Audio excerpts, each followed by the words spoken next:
ഞാൻ വളരെ എളുപ്പത്തിൽ തയ്യാറാക്കാവുന്ന ഒരു സ്നാക്കിൻ്റെ റെസിപ്പിയാണ് ഇവിടെ ചെയ്യുന്നത്. നമ്മൾ ബേക്കറികളിൽ നിന്നും പല ചായക്കടകളിൽ നിന്നുമൊക്കെ മേടിക്കുന്ന മടക്ക് കാജ നിങ്ങൾ കഴിച്ചിട്ടുണ്ടാവും. അപ്പോൾ അത് വളരെ എളുപ്പത്തിൽ വീട്ടിലെങ്ങനെയാണ് തയ്യാറാക്കുന്നതെന്ന് നമുക്കിന്നൊന്ന് നോക്കാം. വളരെ കുറച്ച് ഇൻഗ്രീഡിയൻസ് മതി. അപ്പോൾ നമ്മുടെ ഇന്നത്തെ റെസിപ്പി നമുക്കൊന്ന് നോക്കാം. ഇന്നത്തെ നമ്മുടെ ഈ മടക്ക് കാജ ഉണ്ടാക്കുന്നതിന് ഞാനിവിടെ ഒരു 2 കപ്പ് മൈദ എടുത്തിട്ടുണ്ട്. 2 കപ്പ് എന്ന് പറഞ്ഞാൽ 250 ഗ്രാമാണ് കേട്ടോ. ഇതിലേക്ക് ഞാനൊരു 1/2 ടീസ്പൂണോളം ഉപ്പ് ചേർത്ത് കൊടുക്കുകയാണ്. നിങ്ങളുടെ ആവശ്യത്തിന് ഉപ്പ് ചേർത്ത് കൊടുക്കുക, ഒത്തിരി അങ്ങ് കൂടിപ്പോകരുത്. ഇതിലേക്ക് ഒരു 1/4 ടീസ്പൂണോളം മഞ്ഞൾപ്പൊടി ചേർക്കണം, നല്ലൊരു കളറിന് വേണ്ടിയാണ്. പിന്നെ ഫുഡ് കളർ ചേർക്കേണ്ടവർക്ക് അതാണെങ്കിലും ചേർത്ത് കൊടുക്കാം. അതുപോലെ ഒരു ടേബിൾ സ്പൂണോളം ഓയിൽ കൂടി ചേർത്ത് കൊടുക്കണം. ഏതെങ്കിലും വെജിറ്റബിൾ ഓയിൽ അല്ലെങ്കിൽ നെയ്യാണെങ്കിലും നിങ്ങൾക്ക് ചേർത്ത് കൊടുക്കാം. ഇതിനെ നന്നായിട്ടൊന്ന് എല്ലായിടത്തേക്കൊന്ന് യോജിപ്പിച്ചെടുക്കാം. അതിനുശേഷം ഇതിലേക്ക് ആവശ്യത്തിന് വെള്ളം ഒഴിച്ച് നമ്മൾ ചപ്പാത്തിയുടെ മാവ് കുഴയ്ക്കുന്നത് പോലെ തന്നെ കുഴച്ചെടുക്കുക. വെള്ളം അങ്ങ് കൂടിപ്പോകരുത്, ഒത്തിരി ലൂസാവുകയും ചെയ്യരുത്, എന്നാലും വല്ലാതെ ടൈറ്റായിട്ട് ആകരുത് ഈ മാവ് കേട്ടോ. ഇത് നമുക്ക് നന്നായിട്ടൊന്ന് കുഴച്ചെടുക്കാം. ഇപ്പോൾ ഇവിടെ ഞാൻ നന്നായിട്ട് പരത്തിയെടുത്തിട്ടുണ്ട്. നല്ല സോഫ്റ്റ് മാവായിട്ട് ഇതിവിടെ പരത്തിയെടുത്തിട്ടുണ്ട്. ഇത് നിങ്ങൾക്ക് സമയമുണ്ടെന്നുണ്ടെങ്കിൽ ഒരു 10 മിനിറ്റ് വെച്ചതിന് ശേഷം നമുക്ക് കാജ ആക്കിയെടുക്കാം. ഞാനിപ്പോൾ പെട്ടെന്ന് തന്നെ ഇതെടുക്കുകയാണ്. ഇത്രയും വലിപ്പത്തിലുള്ള മാവ് പരത്തണമെങ്കിൽ കുറച്ച് വലിയ കൗണ്ടർ ടോപ്പൊക്കെ വേണം നമുക്ക്. അതുകൊണ്ട് ഞാനിതൊരു ഒരേ വലിപ്പത്തിലുള്ള 2 ബോളായിട്ട് ഇതൊന്ന് മാറ്റുകയാണ്. നമ്മൾ കടകളിൽ നിന്നൊക്കെ മേടിക്കുന്ന കാജ നല്ല നീളമുള്ള കാജ ആയിട്ടാണ് നമ്മൾ മേടിക്കുന്നത്. ഞാൻ ഇന്നുണ്ടാക്കുന്ന അത്രയും വലിപ്പമുള്ളതല്ല. അതുകൊണ്ട് കുറച്ച് ചെറിയ ബോളുകളാക്കി ഇത് നമുക്കൊന്ന് ഉരുട്ടിയെടുക്കണം. ഈ 2 എണ്ണം നമുക്ക് നന്നായിട്ടൊന്ന് തിന്നായിട്ടൊന്ന് പരത്തിയെടുക്കാം. അതിന് മുമ്പ് കൗണ്ടർ ടോപ്പിലേക്ക് ഞാനൊരല്പം മൈദ ഒന്ന് സ്പ്രെഡ് ചെയ്യുകയാണ്. ഇനി ഇതിലേക്ക് ഈ ആദ്യത്തെ ഒരു മാവ് വെച്ച് നമുക്ക് നല്ല തിന്നായിട്ടൊന്ന് പരത്തിയെടുക്കാം.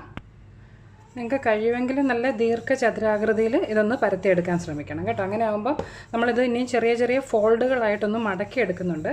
അപ്പോൾ അത് നല്ല രീതിയിൽ മടക്കിയെടുക്കാനായിട്ട് ഇങ്ങനെ ആ ചതുരത്തിലാണെങ്കിൽ ഈസി ആയിരിക്കും. അപ്പോൾ നല്ല തിന്നായിട്ട് നമുക്കൊന്ന് പരത്തിയെടുക്കാം. ഇതിപ്പോൾ ഞാൻ നല്ല തിന്നായിട്ട് ചതുരാകൃതിയിൽ പരത്തിയെടുത്തിട്ടുണ്ട്. നല്ല തിന്നായിരിക്കണം കേട്ടോ, എങ്കിലേ നമ്മളുടെ മടക്ക് കാജ ഫ്രൈ ചെയ്ത് വരുമ്പോൾ നല്ല ക്രിസ്പി ആയിട്ട് കിട്ടത്തുള്ളൂ. ഇനി ഇതിലേക്ക് നമുക്ക് കുറച്ച് എണ്ണയൊന്ന് നല്ലതായിട്ട് തേച്ച് കൊടുക്കാം. എണ്ണയോ അല്ലെങ്കിൽ നെയ്യാണെങ്കിലും നിങ്ങൾക്ക് ഇതിലേക്ക് സ്പ്രെഡ് ചെയ്ത് കൊടുക്കാം. ഇതിലേക്ക് മുഴുവനായിട്ടും ഈ എണ്ണയൊന്ന് തേച്ച് കൊടുക്കുക. ഇപ്പോൾ ഞാനിതിലേക്ക് എണ്ണ നന്നായിട്ടൊന്ന് സ്പ്രെഡ് ചെയ്തിട്ടുണ്ട്. ഇതിൻ്റെ മുകളിലേക്ക് ഒരല്പം മൈദ കൂടി നമുക്കൊന്ന് തൂക്കി കൊടുക്കാം. ഇത് നമ്മൾ ഇങ്ങനെ മടക്കുമ്പോൾ സെപ്പറേറ്റ് ആയിട്ട് ഫ്രൈ ചെയ്യുമ്പോൾ സെപ്പറേറ്റ് ആയിട്ട് വിട്ട് കിട്ടുന്നതിന് വേണ്ടിയിട്ടാണ് കേട്ടോ. അതിനുശേഷം നമുക്കിതിനെ ഒരറ്റത്ത് നിന്ന് മറ്റേ അറ്റത്തേക്ക് ചെറുതായിട്ടൊന്ന് മടക്കിയെടുക്കാം. ചെറിയ ഫോൾഡുകളായിട്ടൊന്ന് മടക്കി റോൾ ചെയ്തെടുക്കാം. ഞാനീ കാണിച്ചു തരാം. ഇതുപോലെ ഒരറ്റത്ത് നിന്ന് ചെറിയ റോളുകളായിട്ടൊന്ന് മടക്കിയെടുക്കണം. ഇതുപോലെ അങ്ങ് റോൾ ചെയ്തെടുത്താൽ മതി കേട്ടോ. ഏകദേശം ഒരേ വലിപ്പത്തിൽ തന്നെ ഒരറ്റത്തു നിന്ന് മറ്റേ അറ്റത്തേക്ക് മടക്കിയെടുക്കാൻ ശ്രദ്ധിക്കണം. ഇതുപോലെ നമ്മൾ ഈ കൗണ്ടർ ടോപ്പിൽ ആദ്യം ഈ മാവ് റോൾ ചെയ്യുന്നതിന് മുമ്പ് കുറച്ച് പൊടി ഇട്ട് കൊടുക്കുകയാണെന്നുണ്ടെങ്കിൽ ഇത് പെട്ടെന്ന് തന്നെ ഇതിൽ വിട്ട് കിട്ടും. ഇല്ലെങ്കിൽ ചിലപ്പോൾ സ്റ്റിക്കി ആയിട്ട് ഒട്ടിയിരിക്കാൻ ചാൻസ് ഉണ്ട്. നമുക്കിതുപോലെ ഒന്ന് റോൾ ചെയ്തെടുക്കാം. ഇതിപ്പോൾ ഞാനിവിടെ റോൾ ചെയ്തെടുത്തിട്ടുണ്ട്. ഇതുപോലെ തന്നെ നമ്മൾ ആദ്യം തയ്യാറാക്കി വെച്ചിട്ടുള്ള ബാക്കി ഒരു പോർഷൻ മാവും കൂടി നമ്മൾ ആദ്യം മാറ്റി വെച്ചിട്ടുണ്ടല്ലോ, ഈ ഒരെണ്ണം. ഇതുകൂടി നമുക്കിതുപോലെ തന്നെ ഒന്ന് പരത്തി റോൾ ചെയ്തെടുക്കാം. അടുത്തായിട്ട് നമ്മൾ ആ റോൾ ചെയ്തെടുത്തിട്ടുള്ള റോള് ഒന്ന് കട്ട് ചെയ്തെടുക്കാം. ഈ ഒരു വലുപ്പത്തിൽ നമുക്കിതൊന്ന് മുഴുവനും കട്ട് ചെയ്തെടുക്കാം. ഇതിപ്പോൾ ഞാനിവിടെ കട്ട് ചെയ്തെടുത്തിട്ടുണ്ട്. ഇത് നോക്കുമ്പോൾ തന്നെ കാണാം ഇതിനകത്ത് ആ ലെയറുകളൊക്കെ വന്നിട്ടുണ്ട്. അതിന് മുമ്പ് നമുക്കിതൊന്ന് ഇനിയൊന്ന് ചെറുതായിട്ടൊന്നുകൂടി ഒന്ന് പരത്തിയെടുക്കണം. കുറച്ച് ആ ഒരു വലിപ്പം കിട്ടുന്നതിന് വേണ്ടിയിട്ട് ചെറുതായിട്ടൊന്ന് പരത്തിയെടുക്കുക. ഒത്തിരി അങ്ങ് പ്രസ് ചെയ്യരുത്. പിന്നെ കടകളിലൊക്കെ കിട്ടുന്ന കാജ മടക്ക് പോലെ വലുതാണെങ്കിൽ നല്ല വലിപ്പമുള്ള മാവ് വേണം. നമ്മളിപ്പോൾ വീട്ടിലൊക്കെ കൗണ്ടർ ടോപ്പിൽ അത്രയും വലിപ്പത്തിൽ നമുക്ക് പരത്താൻ പറ്റത്തില്ലല്ലോ. ഇതുപോലെ ഒന്ന് പരത്തിയെടുത്തിട്ടുണ്ട്. ഇതുപോലെ ബാക്കിയുള്ള ഈ മാവ് മുഴുവൻ നമുക്കൊന്ന് പരത്തിയെടുക്കാം. ഒത്തിരി അമർത്താതെ ഒന്ന് പരത്തിയെടുക്കാൻ ശ്രദ്ധിക്കണം കേട്ടോ. ഇപ്പോൾ ഞാൻ ആ മാവെല്ലാം ഒന്ന് പരത്തിയെടുത്തിട്ടുണ്ട്. ഇതുപോലെ കുറച്ച് നീളത്തിൽ, ഒത്തിരി അങ്ങ് വലിപ്പത്തിൽ പരത്തിയിട്ടില്ല കേട്ടോ. ഇതിനെ നമുക്ക് നന്നായിട്ട് ചൂടായിട്ടുള്ള എണ്ണയിലേക്കിട്ടൊന്ന് ഫ്രൈ ചെയ്തെടുക്കണം. അതിനായിട്ട് ഞാനിവിടെ പാനിൽ കുറച്ച് എണ്ണ ഒന്ന് നന്നായിട്ട് ചൂടാകാൻ വെച്ചിട്ടുണ്ട്. അടി കട്ടിയുള്ള ഒരു പാൻ എടുക്കണം. അതുപോലെ എണ്ണ നന്നായിട്ടൊന്ന് ചൂടായതിന് ശേഷം അടുപ്പിൽ തീ ഒരു മീഡിയം ഫ്ലെയിമിൽ വെക്കണം കേട്ടോ. അതിന് ശേഷം വേണം ഇതിലേക്ക് നമ്മൾ തയ്യാറാക്കി വെച്ചിട്ടുള്ള മാവ് ഇട്ട് കൊടുക്കാനായിട്ട്. നമ്മുടെ എണ്ണ ഇപ്പോൾ നന്നായിട്ട് ചൂടായിട്ടുണ്ട്. ഇതിലേക്ക് തയ്യാറാക്കി വെച്ചിട്ടുള്ള ആ മാവ് ഒന്ന് ഇട്ട് കൊടുക്കാം.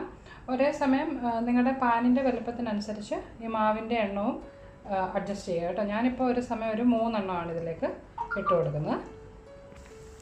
എണ്ണ നല്ല ചൂടാണെങ്കിൽ നമ്മൾ ആ മാവിട്ട ഒരു 2-3 സെക്കൻഡിനുള്ളിൽ തന്നെ അത് നന്നായിട്ട് പൊങ്ങി വരും. ഇത് തിരിച്ചും മറിച്ചും ഇട്ട് 2 സൈഡും നല്ല ക്രിസ്പി ആകുന്നവരെ നമുക്കൊന്ന് ഫ്രൈ ചെയ്തെടുക്കാം. ഒത്തിരി തീ കൂട്ടി വെച്ചിട്ടുണ്ടെങ്കിൽ ഇത് വല്ലാതെ അങ്ങ് പെട്ടെന്ന് ഡാർക്കായി പോവും. നല്ലൊരു കളർ കിട്ടത്തില്ല കേട്ടോ. ഇതുണ്ട് ഇപ്പോൾ തന്നെ നന്നായിട്ട് പൊങ്ങി ക്രിസ്പിയായി വരാൻ തുടങ്ങിയിട്ടുണ്ട്. 2 സൈഡും തിരിച്ചും മറിച്ചും ഇട്ട് നമുക്കൊന്ന് ഫ്രൈ ചെയ്തെടുക്കാം. ഇതിപ്പോൾ ഇങ്ങനെ തട്ടി നോക്കുമ്പോൾ തന്നെ അറിയാം നല്ല ക്രിസ്പി ആയിട്ടുണ്ട്. അകത്തെ മടക്കുകളെല്ലാം നന്നായിട്ട് ഫ്രൈ ആയിട്ടുണ്ട്. ഇത് കണ്ടോ, ആ മടക്കുകളൊക്കെ ഇങ്ങനെ സെപ്പറേറ്റ് ആയിട്ട് വരാൻ തുടങ്ങിയിട്ടുണ്ട്. ഇത് നമുക്കിനി എണ്ണയിൽ നിന്ന് കോരി മാറ്റിയതിന് ശേഷം ബാക്കിയുള്ള മാവും ഇതുപോലെ തന്നെ ഒന്ന് ഫ്രൈ ചെയ്തെടുക്കാം. ഇപ്പോൾ ഞാൻ നമ്മുടെ മാവെല്ലാം ഇവിടെ ഫ്രൈ ചെയ്തെടുത്തിട്ടുണ്ട്. ഇത് കണ്ടോ, ആ ലെയറുകളൊക്കെ ഇവിടെ വന്നിട്ടുണ്ട്. പിന്നെ നിങ്ങളിപ്പോൾ വലുതായിട്ട് പരത്തി ഒത്തിരി ലെയറായിട്ട് റോൾ ചെയ്തെടുക്കുകയാണെങ്കിൽ കുറച്ചുകൂടി ലെയറൊക്കെ വരും കേട്ടോ. ഇതിനെ നമുക്ക് മാറ്റി വെച്ചതിന് ശേഷം ഇതിലേക്ക് ഒഴിക്കുന്നതിന് വേണ്ടിയിട്ടുള്ള ഷുഗർ സിറപ്പ് ഒന്ന് തയ്യാറാക്കിയെടുക്കണം. അതിനായിട്ട് ഞാനിവിടെ ഒരു അടുപ്പിൽ ഒരു പാൻ വെച്ച് അതിലേക്ക് 1 കപ്പ് പഞ്ചസാര ഒന്ന് ചേർത്ത് കൊടുക്കുകയാണ്. ഇതിലേക്ക് 1/2 കപ്പ് വെള്ളം കൂടി ഒഴിച്ചു കൊടുക്കാം. ഇതിനെ നന്നായിട്ടൊന്ന് അലിയിച്ചെടുക്കണം. അതിനുശേഷം അടുപ്പിൽ തീ ഓൺ ചെയ്ത് നന്നായിട്ട് ഇതൊന്ന് വറ്റിച്ചെടുക്കണം. ഒരു 2 നൂൽ പരുവാകുന്നത് വരെ ഇത് ഒരു മീഡിയം ഫ്ലെയിമിൽ നമുക്ക് തിളപ്പിച്ചെടുക്കാം. ഇതിപ്പോൾ ആ പഞ്ചസാര എല്ലാം നന്നായിട്ട് ആ വെള്ളവുമായിട്ട് അലിഞ്ഞ് ചേർന്നിട്ടുണ്ട്. ഇതിനെ നമുക്കൊരു മീഡിയം ഫ്ലെയിമിൽ വെച്ച് കുറച്ചേറെ നേരം തിളപ്പിച്ചെടുക്കാം. ആ ഒരു 200 പരുവമാകുന്നത് വരെ ഒന്ന് തിളപ്പിച്ചെടുക്കണം കേട്ടോ. ഇപ്പോൾ ഏകദേശം ഒരു 5-6 മിനിറ്റ് കൂടുതലായിട്ടുണ്ട്. നമ്മുടെ ഈ പഞ്ചസാരപ്പാനി നല്ല തിക്കായി വന്നിട്ടുണ്ട്. അതുകൊണ്ട് നമ്മളിങ്ങനെ ഒഴിക്കുമ്പോൾ ആ ഒരു നൂൽ പരുവായി വന്നിട്ടുണ്ട്. ഒരല്പസമയം കൂടി നമുക്കൊന്ന് നന്നായിട്ട് ഇളക്കി കൊടുത്തുകൊണ്ടിരിക്കാം. ഇതിപ്പോൾ തയ്യാറായിട്ടുണ്ട്. ഞാൻ കാണിച്ചു തരാം. ഇതുണ്ടോ, കാണാമോ? ഇതുപോലെ ആ നൂൽ പരുവായി തുടങ്ങിയിട്ടുണ്ട്.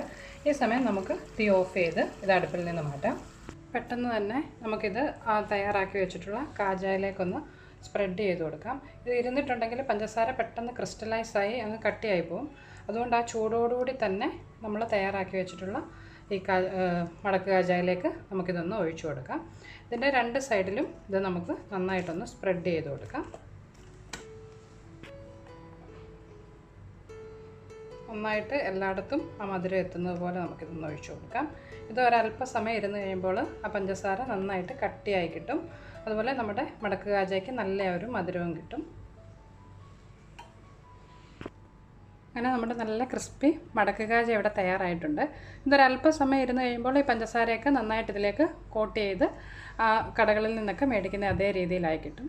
അപ്പോൾ ട്രൈ ചെയ്ത് നോക്കുക. വളരെ എളുപ്പമാണ്. വളരെ കുറച്ച് ഇൻഗ്രീഡിയൻസ് വെച്ച് നമുക്ക് പെട്ടെന്ന് തയ്യാറാക്കിയെടുക്കാം. ട്രൈ ചെയ്ത് നിങ്ങൾക്ക് റെസിപ്പീസൊക്കെ ഇഷ്ടമാകുന്നുണ്ടെങ്കിൽ നിങ്ങൾ മറക്കാതെ അന്നൂസ് റെസിപ്പീസ് എന്നുള്ള എൻ്റെ യൂട്യൂബ് ചാനൽ സബ്സ്ക്രൈബ് ചെയ്യണം കേട്ടോ. നമുക്കപ്പോൾ മറ്റൊരു റെസിപ്പിയുമായിട്ട് വീണ്ടും കാണാം.